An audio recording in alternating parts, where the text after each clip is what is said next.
یہاں میرے دوست کو مارا تھا تو نے، اب تو تو بھی نہیں بچے گا۔ ہادی نے اپنی گال پر بہتے آنسو کو صاف کرتے ہوئے گن پر اپنی پکڑ مضبوط کرتے ہوئے کہا۔ ایک پل کے لیے اس کی آنکھوں کے سامنے حدید کا زرد پڑتا چہرہ آیا تھا، جس کے بعد ہادی نے ایک بھی لمحے کی دیر کیے بغیر گولی چلائی۔ حماد نے شدتی تکلیف سے اپنی آنکھیں بند کی تھیں۔ کمرے میں گولی کی آواز گونجی تھی، مگر وہ گولی حماد کو نہیں لگی تھی۔ حماد نے کچھ لمحوں بعد حیرانی سے اپنی آنکھیں کھول کر دیکھا تو ہادی کھا جانے والی نظروں سے اپنے بائیں جانب کھڑے اون کو دیکھ رہا تھا، جس کے ہاتھ میں ہادی کی گن تھی۔ اون نے عین وقت پر اندر داخل ہو کر گن کا رخ اوپر کی طرف کر دیا تھا، جس سے حماد کو گولی نہیں لگی، جبکہ ہادی کو اس کی یہ مداخلت پسند نہ آئی تھی۔ وہ گولی چلنے کے بعد گن اس سے لے چکا تھا۔ قانون کو اپنے ہاتھ میں مت لو ہادی، اگر تمہاری اس گولی سے یہ مر جاتا تو تمہیں پھانسی ہو جاتی۔ ہوش کے ناخن لو، یہ ہمارا مجرم ہے، ہم اسے سخت سے سخت سزا دلوائیں گے، بھروسہ رکھو ہم پر۔ اون نے ہادی کے یوں خود کو دیکھنے پر مضبوط لہجے میں کہا اور اپنے پیچھے کھڑے باوردی پولیس والوں کو اشارہ کرتے ہوئے حماد کو وہاں سے لے جانے کے لیے کہا۔ وہ زخمی تھا، وہ پولیس اہلکار اسے سہارا دیتے ہوئے باہر لے گئے۔ وہ گرفتار ہو چکا تھا، اس کے پاس فرار کی کوئی راہ نہیں تھی۔ آؤ تمہیں ہاسپٹل چھوڑ دوں، میں بھی وہیں جا رہا ہوں، اون نے اس کی گن واپس اسے تھماتے ہوئے کہا۔ تم جاؤ، میں بعد میں آ جاؤں گا۔ ہادی کا انداز سرد تھا، غصہ ابھی بھی اس کے چہرے سے جھلکتا تھا۔ اون اس کے کاندھے پر ہاتھ رکھ کر اسے تھپتھپاتا ہوا حوصلہ دینے کے سے انداز میں باہر کی طرف بڑھ گیا، جبکہ ہادی جو کہ حماد کو اپنے ہاتھوں سے جان سے مار دینا چاہتا تھا، اون کی یہاں حاضری پر ضبط کر کے رہ گیا۔ اسے عمر کی کال آئی تھی، جس کے ماموں کا گھر اس علاقے میں تھا۔ اس نے حماد کو اس گھر میں داخل ہوتے دیکھا تھا اور فوری طور پر اسے اطلاع دی۔ حدید کی فیملی اسلام آباد کے امیر ترین فیملیز میں سے تھی۔ پولیس ان کا پورا ساتھ دے رہی تھی۔ پولیس نے ہائی وے کے راستوں پر نگرانی سخت کی ہوئی تھی تاکہ وہ شہر سے باہر نہ جا سکے۔ مین روڈز پر جگہ جگہ اس کی تصویریں چسپاں کی گئی تھیں اور اطلاع دینے والے کو بھاری انعام۔ مصطفیٰ صاحب کسی طور اپنے بیٹے کو اس حال میں پہنچانے والے کو بخشنے کا ارادہ نہیں رکھتے تھے، اسی لیے پورے شہر کی پولیس الرٹ تھی۔ حماد حدید کو گولی مارنے کے بعد اپنے گھر گیا تھا، لیکن جب اس نے پولیس کو اپنی گرفتاری پر اتنے الرٹ دیکھا تو وہ بغیر کسی کو بتائے گاڑی لے کر یہاں آ کر چھپا تھا تاکہ کسی کو بھی اس کے بارے میں معلوم نہ ہو۔ عمر کے ماموں کا کل انتقال ہوا تھا، اسے آج ہی حدید کے بارے میں پتہ چلا تھا۔ آج رات اس کی واپسی تھی، جبکہ حماد کو یوں چوڑوں کی طرح گھر میں گھستا دیکھ عمر نے پہلی فرصت میں ہادی کو کال کی تھی۔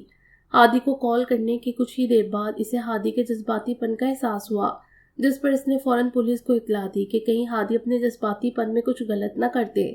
یہی وجہ تھی کہ اون نے عین وقت پر ہادی کو جرم کرنے سے روک دیا تھا۔ ہادی کے سر پر تو حدید کا بدلہ سوار تھا، وہ اسے جان سے مار دینا چاہتا تھا، جس نے اس کے دوست کو اسے دور کرنے کی کوشش کی تھی۔ ہادی اپنے بوجھل دل کے ساتھ واپس آیا تھا جب راستے میں اسے وہ مسجد دکھی جہاں وہ اور حدید اکٹھے نماز پڑھنے آتے تھے۔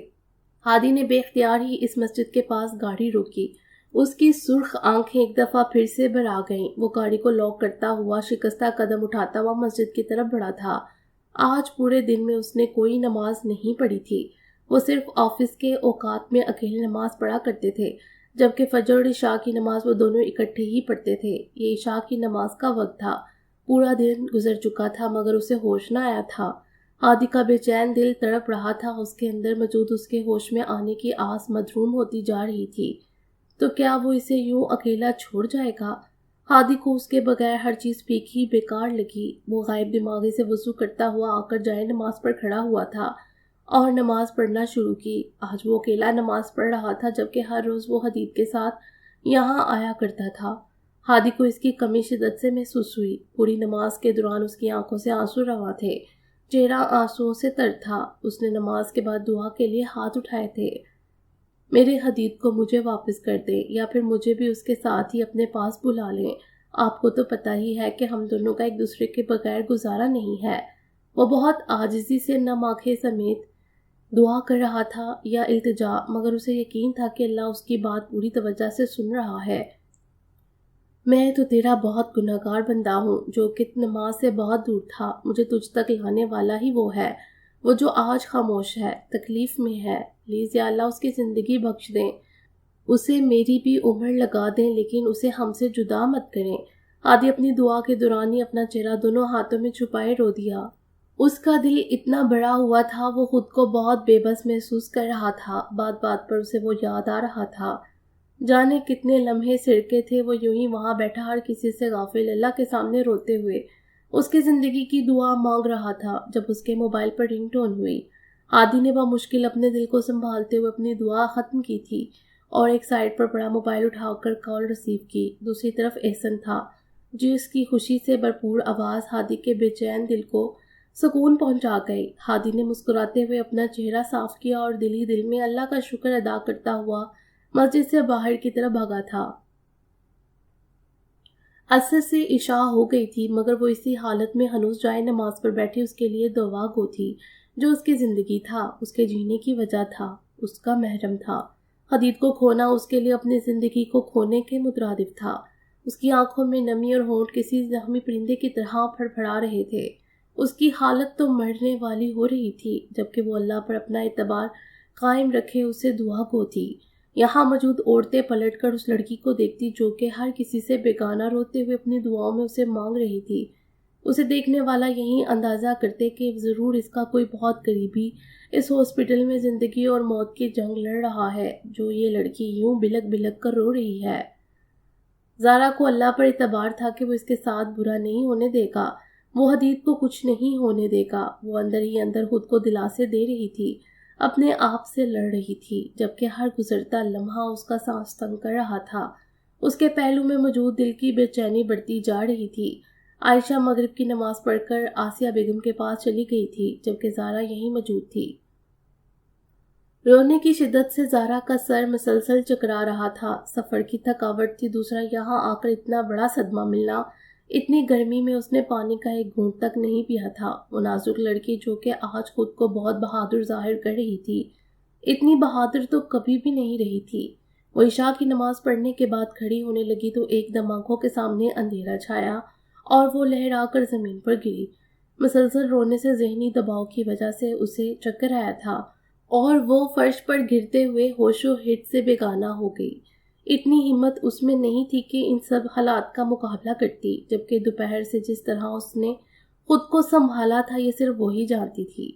عائشہ جو کہ بے حد خوشی سے اندر داخل ہوئی تھی، اسے اس کی دعاؤں کے قبول ہونے کی نوید سنانے اسے یوں زمین پر ہوش و ہٹ سے بیگانہ دیکھ وہ پریشانی سے زارا کی طرف بڑھی تھی، جو کہ نڈال سی جائے نماز پر گری ہوئی تھی۔ کچھ دیر پہلے ہی اسے ICU سے پرائیویٹ روم میں شفٹ کر دیا گیا تھا۔ کمرے میں سبھی موجود تھے۔ آسیہ بیگم کی آنکھیں نم تھی، وہ بار بار حدید کی پیشانی چوم رہی تھی، اس کے ہاتھ چوم رہی تھی یوں جیسے وہ کوئی چھوٹا بچہ ہو۔ مصطفیٰ صاحب کی حالت بھی ان سے مختلف نہ تھی۔ حدید کو ہوش تو آ گیا تھا، جبکہ ابھی بھی اسے اپنا ذہن دوائیوں کے زیر اثر بہت بھاری محسوس ہو رہا تھا۔ وہ اپنی آنکھیں پوری کھولنے کی کوشش کر رہا تھا، جو کہ اس کے لیے تھوڑا مشکل تھا، جبکہ وہ ان کی بے چینیوں کو، ان کے پیار کو دیکھ رہا تھا۔ آسیہ بیگم کو یوں روتا ہوا دیکھ کر حدید کو اپنا زخم مزید دکھتا ہوا معلوم ہوا۔ وہ کبھی اپنی موم ڈیڈ کو اپنی وجہ سے تکلیف میں نہیں دیکھ سکتا تھا، جبکہ آج اس نے جتنی قریب سے اپنی موت کو دیکھا تھا یہ صرف وہی جانتا تھا۔ ایک پل کے لیے حدید کو لگا تھا کہ وہ ان سب سے دور جا رہا ہے، وہ ان سب کو دوبارہ نہیں دیکھ سکے گا، مگر شاید کسی کی دعا اسے لگ گئی تھی جو اسے موت کے منہ سے کھینچ لائی تھی۔ اس کی جب آنکھ کھلی تھی اور اس نے اپنے سامنے آسیہ بیگم کو دیکھا تو تشکر بڑا ایک آنسو حدید کی آنکھ سے گرا تھا۔ وہ اللہ کا بے حد مشکور تھا جس نے اس کی التجا سن لی تھی، اسے ایک نئی زندگی بخش دی تھی۔ وہ جینا چاہتا تھا اپنے گھر والوں کے لیے، اپنی محبت کے لیے، اپنے دوست کے لیے۔ اسے اپنا بائنا حصہ پورا بے جان محسوس ہو رہا تھا، جبکہ سینے سے اٹھتا درد بہت تکلیف دہ تھا۔ وہ کمزور ہرگز نہیں تھا۔ اپنی تکلیف کو ضبط کرتا ہوا وہ ان سب کو دیکھ رہا تھا جو کہ اس کی وجہ سے پریشان ہوئے تھے۔ حدید کوئی ایسا کرتا ہے اپنے ماں باپ کے ساتھ؟ تم نے ایک دفعہ بھی ہمارے بارے میں نہیں سوچا؟ مصطفیٰ صاحب نے اس کا ہاتھ پکڑ کر اپنے دل پر رکھتے ہوئے محبت سے شکوہ کرتے ہوئے کہا۔ ان کا لہجہ بوجھل تھا، جیسے اپنے آنسوؤں پر ضبط کیے ہو۔ حدید ان کے یوں شکوہ کرنے پر بہت ہلکا سا مسکرایا تھا۔ سوری ڈیڈ، حدید نے انہیں دیکھتے ہوئے ہلکا سا مسکرا کر سرگوشی کے سے انداز میں کہا۔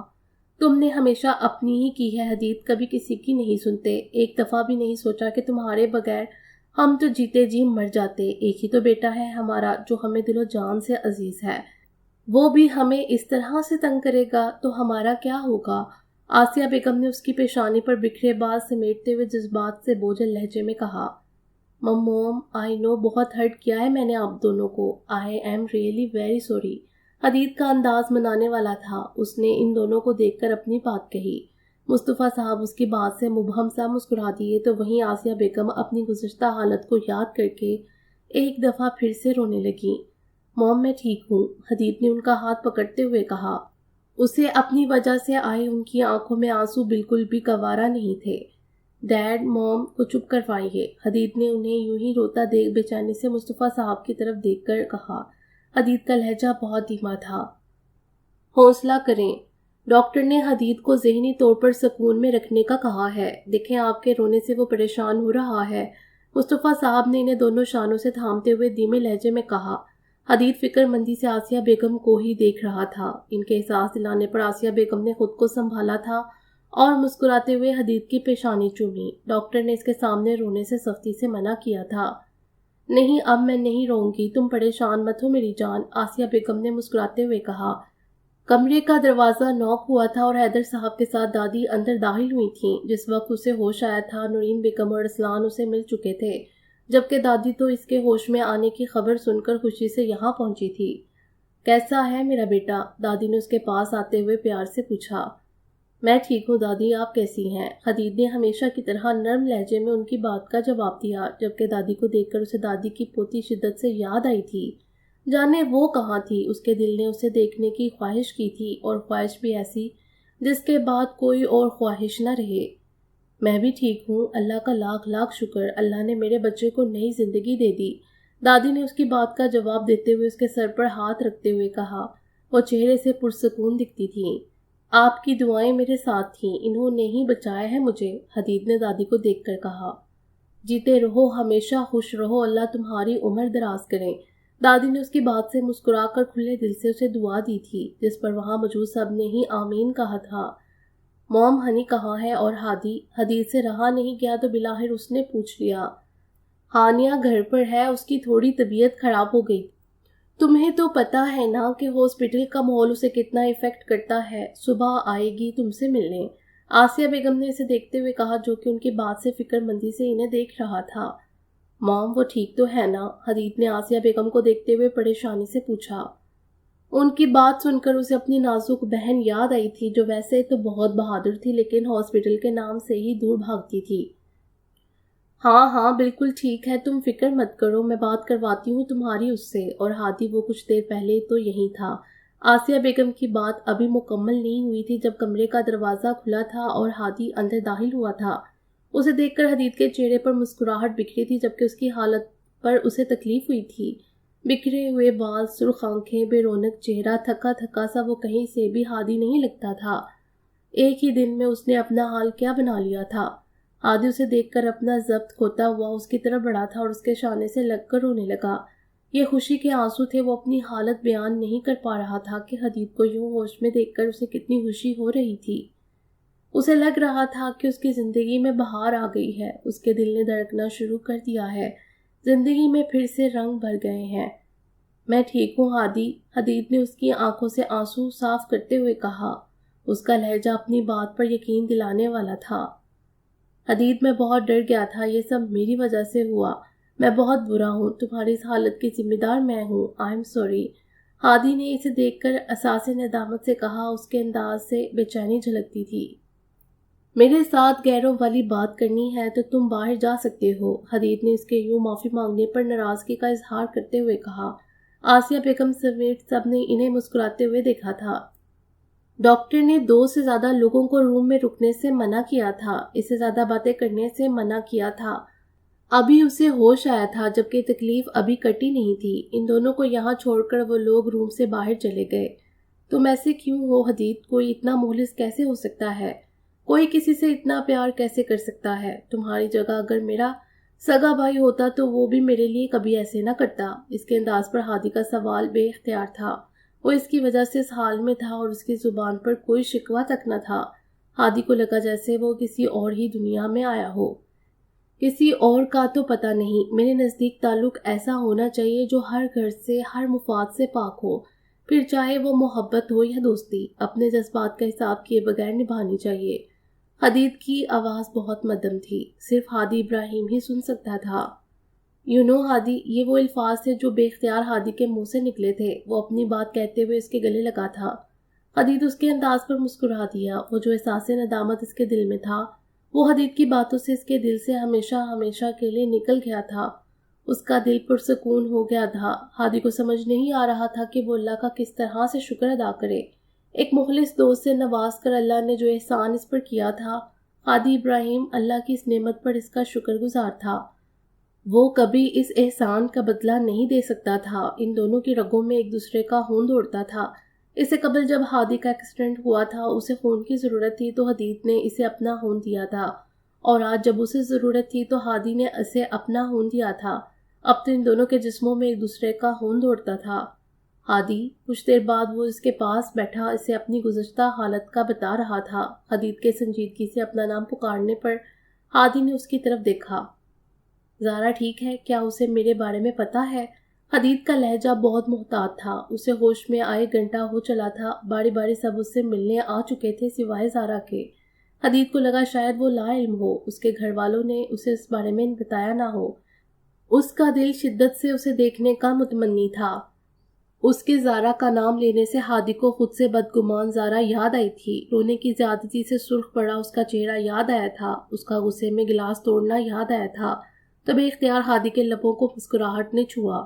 حدید نے اس کے یوں مسکرانے پر کچھ الجھتے ہوئے اسے دیکھا۔ وہ بے حد سنجیدہ تھا اور وہ جانے کیا سوچ کر مسکرا رہا تھا۔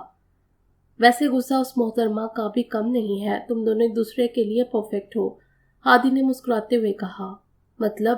حدید کو اپنے پہلو میں درد بڑھتا ہوا محسوس ہوا، تو اس نے بے اختیار ہی اپنا بائنا شانہ تھاما تھا، جسے درد کی شدید ٹھیس اٹھتی ہوئی اسے محسوس ہوئی۔ ہادی نے اسے یوں شانہ تھامتا دیکھا تو فکر مندی سے اس کی طرف بڑھا۔ حدید کے چہرے پر تکلیف کے اثرات واضح تھے۔ کیا ہوا؟ درد ہو رہا ہے؟ ڈاکٹر کو بلا لاؤں؟ ہادی نے پریشانی سے اس کے بازو تھامتے ہوئے پوچھا۔ حدید نے اس کی بات سے ہلکا سا سر اس بات میں ہلایا تو وہ فوراً ڈاکٹر کو بلانے باہر کی طرف بڑھا تھا، جبکہ حدید آنکھیں زور سے بند کرتا ضبط کر کے رہ گیا۔ اچانک ہی اس کے سینے سے اٹھتی ٹھیس تیز ہو گئی تھی، جس سے اس کی پوری بازو میں درد بڑھ گیا۔ باقی انشاءاللہ اگلی ویڈیو میں۔ امید ہے آپ کو یہ ویڈیو پسند آئی ہوگی۔ ہمارے چینل کو سبسکرائب کریں اور بیل آئیکن کو پریس کر دیں ہمارے چینل کی لیٹسٹ اپڈیٹس حاصل کرنے کے لیے۔ شکریہ۔